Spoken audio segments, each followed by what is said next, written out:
माहौल था। सडनली हमने रात में देखा कि ये कराची पोर्ट पर हमला हो गया है। फिर कुछ वीडियोस भी चलना शुरू हो गई। वो तो इंडियन चैनल ने चलाई ना, जिसमें वो कराची में कोई बम ब्लास्ट वगैरह दिखा रहा था कि बज़ाइल ज़ाइल आके गिरे हैं। इवन बहुत सारे लोग बाहर निकले, टीवी चैनल के रिपोर्टर्स भी बाहर निकले, उन्होंने प्रॉपर रिपोर्टिंग करके बताया भाई ऐसा कुछ नहीं है। ये कैसे कर लेते हैं वो लोग? देखिए, थोड़े वक्त के लिए आप झूठ तो बोल सकते हैं। जैसे हम आप स्टूडियो में बैठे हुए, हम गए हैं कि जी दिल्ली पर जो है पाकिस्तान का तिरंगा या पाकिस्तान का झंडा लहरा दिया गया, अफवाज पाकिस्तान पहुंच गई। कितनी देर तक सस्टेन करेगा? देर तक वो हम झूठ बोलेंगे। झूठ को भी पाँव होते हैं ना। सही है। उन्होंने तो मेरे ख्याल से वज़ीर-ए-आज़म पाकिस्तान को भी तो गिरफ्तार करा दिया, वो भी कर दिया, वो भी सब वो अरेस्ट हो गए, यानी कि मुख्तलिफ चैनलों पे मुख्तलिफ बात। जब ये आप वाली बात के लाजमी में कराची में बैठा हुआ, तो उन्होंने कहा जी वो कराची भी हुआ।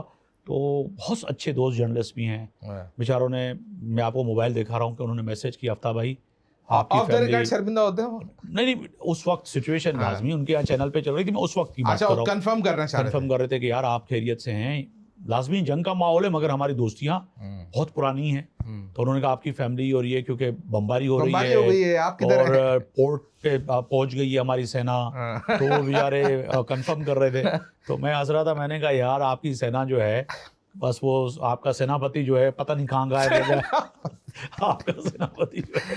अच्छा ये बताएं तो कि ये जो इंडिया की लाखों की तादाद में जो फौज है, जिसके बारे में दावा किया गया है कि उसने यहाँ पे कब्जा कर लिया है, वो फौज वापस कब गई? मैं वही बात बता रहा था। अच्छा, अब बेचारे वो जब कर रहे थे कि जी वो फौज पहुंच गई, ये पहुंच गया, वो पहुंच गया, तो मैं हंस रहा था। अच्छा, वो जो विजुअल थे जो आपने कहा ना कि वो बम गिरा और कराची का, हाँ, वो शिकागो में एक गैस सिलेंडर फटा था, उस रोड की थी, और उन्होंने फौरन जो एडिटर को फुटेज मिले होंगे वो उठा के लगा दी कि भाई दे दें। और उसके बाद जो है वो गोरे भाई आप दूसरे जो है ना वो सब आ गए और हंसने लगे, ये देखें पहुंच गए। तो फिर मैंने उसी रात प्रोग्राम में कहा, मैंने कहा यार भाई मेरे, ये कराची में जो आपकी लाखों फौज पहुंची है, लाहौर पे कब्जा कर दिया, इस्लामाबाद में कर लिया, अभी तक मेरे घर तक तो नहीं आई फौज आपकी, मगर ये वापस कैसे जाएगी ये तो बताए ना, वापसी का भी रास्ता होगा। कह रहे वो जी हम तो अब हिंदुस्तान जो है ना इससे आगे बढ़ेगा, अखंड भारत का हम बात कर रहे हैं कि अखंड भारत में जो है हम दाखिल हो।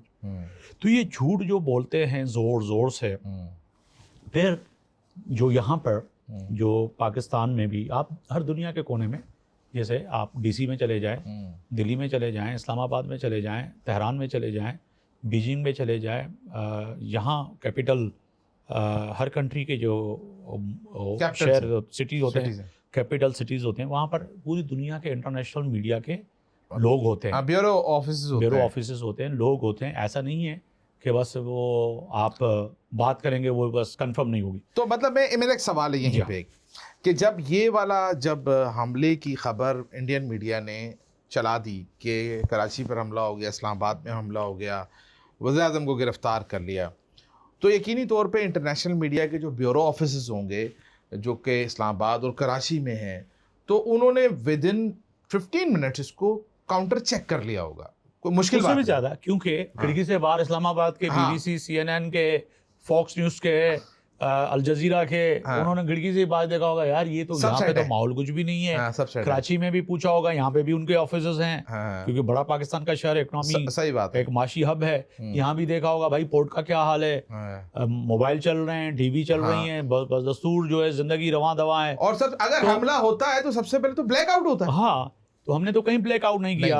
आप बिलीव करें कि ये जो हूटर चला कर चैनल पे, इंडियन चैनल जो घर में देख रहे थे वो कहते थे कि अब जो रियल हूटर बज रहा है वो भी हमें समझ में आ रहा है कि यार ये मैंने पहली बार देखा कि ये जो आपकी ब्रॉडकास्ट ट्रांसमिशन चल रही है टीवी चैनल की, और उसके अंदर हूटर बजाए जा रहे हैं, तो ये सनसनी का कौन सा लेवल है फिर? ये तो वो लेवल है जो जलालत का और बेशर्मी का आखिर हो जाता है ना, जिसे कहते हैं पंजाबी में आखिर कर दी। ठीक है, तो इन्होंने जो ये आखिर वाले लेवल वाला जो ये हूटर वाला सिस्टम था ये कर दिया। सही है। हमारे यहाँ आज भी, मैंने कल भी क्रॉस चेक किया, मैंने किसी डीसी से पूछा, मैंने कहा यार तुम लोगों ने कहीं हूटर वूटर लगाया क्यों नहीं? कह रहे यार सायरन लगाओ, कम से कम टाउन में तो होना चाहिए अगर ऐसी जंगी हालात हो जाते हैं। कह रहे पहली बात तो सोचा नहीं, फिर ये हूटर जो है हमारी कौम कहाँ सुनती है? डीसी ने मुझे कोर्ट का कि अगर हूटर बजाओगे, अब वो कौम उसका जिक्र कर रहे हो जो बमबारी हो रही है या फिर जो ड्रोन आ रहे हैं वो लेके और डांसे कर रहे हैं। इस जंग को हमने इंडियन मीडिया पे कहा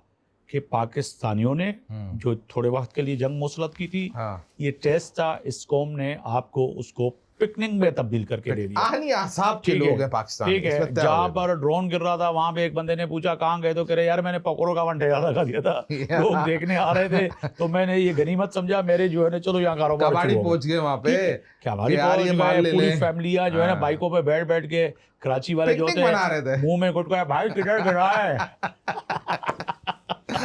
मैंने एक वीडियो देखी, वीडियो देखी, मैंने कहा मैंने इंडियन भेजू इंडिया वालों को कि भाई कराची वाला गुटका मुंह में डाला हुआ है, मगर वो पूछ रहा है यार हमारा तो हुआ नहीं है, कहाँ हुआ है, कहाँ हुआ है। अब ये जब सिचुएशन हो, आप बताएं कि इस कौम से जंग हो सकती है, ठीक है, तो इंडियन ने इस चीजों को बिल्कुल हल्का लिया था, सब चीजें, और मोदी सरकार। ठीक है।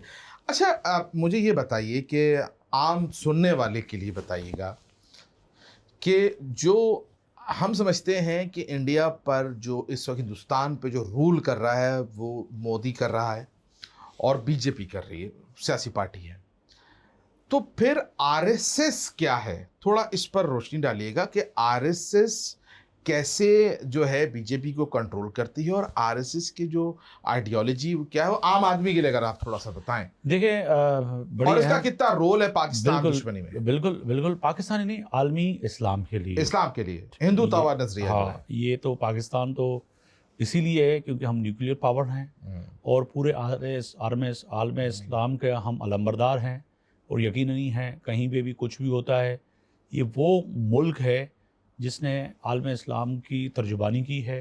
बिल्कुल। और आप भी दुनिया के कई ममालिक में गए हैं, आप फ़ख्री अंदाज से कहते हैं कि मैं उस मुल्क से आया हूँ जो मुल्क कहीं भी आलम इस्लाम के लिए और कलमे के नाम पे बना है, वही कलमे के नाम पे बना है और शाना बशाना खड़ा होता है।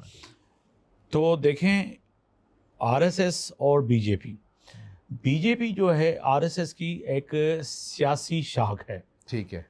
बीजेपी खुद जो है कोई बड़ी चीज़ नहीं है, बीजेपी आरएसएस की एक ज़िली पॉलिटिकल विंग है। ठीक है।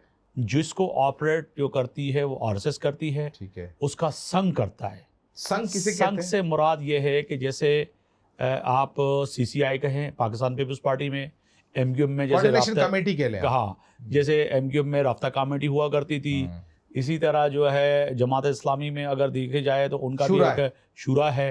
तो ये वो शूरा है जो डिसाइड करती है कि अगला दुनिया के लिए, मुसलमानों के लिए और बीजेपी सरकार के लिए दिफाई और फॉरेन पॉलिसी क्या होगी, वजीर आज़म कौन होगा, ठीक है, कौन सा पथ पर, यानी कि कौन से महकमे में डिसीजन करके ये बताते हैं कि कौन सा मंत्री होगा, फॉरेन मिनिस्टर कौन होगा, वजीर दाखिला कौन होगा, और जो है सीएम की अगर कहीं टिकट दे रहे हैं तो संघ की अप्रूवल होना ज़रूरी है। ठीक है। तो ये पूरा कमांड एंड कंट्रोल जो है वो आरएसएस करती है। ठीक है। अगर देखा जाए अमित शाह की बात करें तो अमित शाह ने भी सर्व किया है आरएसएस में।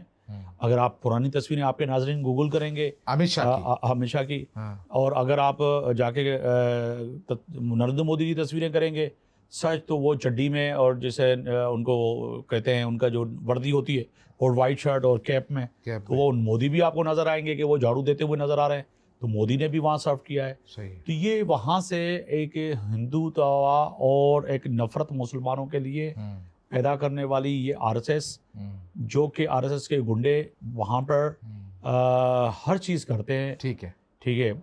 और बजरंग दल हो, आरएसएस हो, शिवसेना हो, ये तीनों हिंदुस्तान के अंदर जो है एंटी मुसलमान है और एंटी पाकिस्तान है।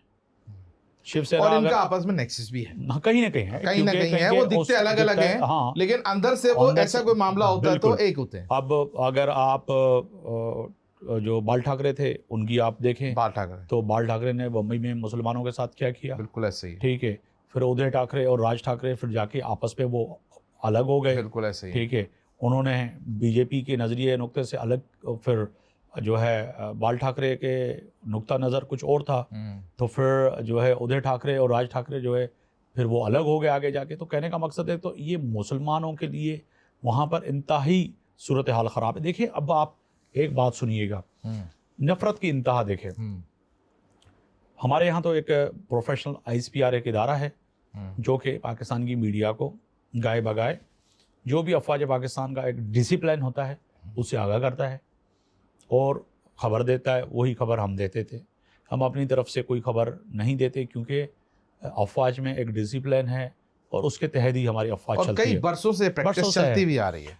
और ये आप के नाज़रीन को मैं बताना चाहता हूँ कि कराची से कश्मीर, कश्मीर से कश्मीर तक हमारे यहाँ आज तक हमारा कोई फौजी कटोरा लेकर प्रेस क्लब के बाहर वर्दी पहन के एहतजाज उसने नहीं किया कि जी मुझे जो है मेरी सेना से मेरी जाती हो रही है और मुझे पैसे नहीं मिले।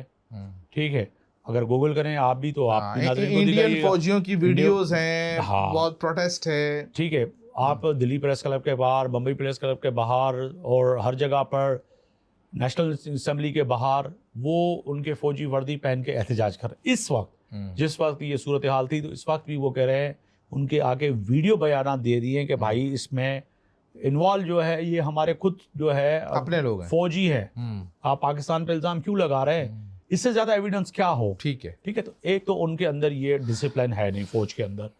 दूसरी तरफ फिर जब जो आप RSS की बात कर रहे थे तो बीजेपी के एक नेता ने सोफिया, कर्नल सोफिया जिसने आके हिंदुस्तान को डिफेंड किया, रिप्रेजेंट किया वहाँ और बेचारी ने उसने आके बताया, जिसके हमारे भी सॉफ्ट कॉर्नर इस वक्त इसीलिए है भी तो मुस्लिम कि वो खातून है। और वैसे भी हम खातून का इस्लाम में वाज़ेह तौर पर पैगाम है कि जंग के दौरान ख़वातीन पर, बच्चों पर और बुजुर्गों पर, ठीक है ना, आपने जंग में कितनी भी बड़ी जंग हो उनके ऊपर तलवार नहीं उठानी, ठीक है, उनको आपने नहीं मारना।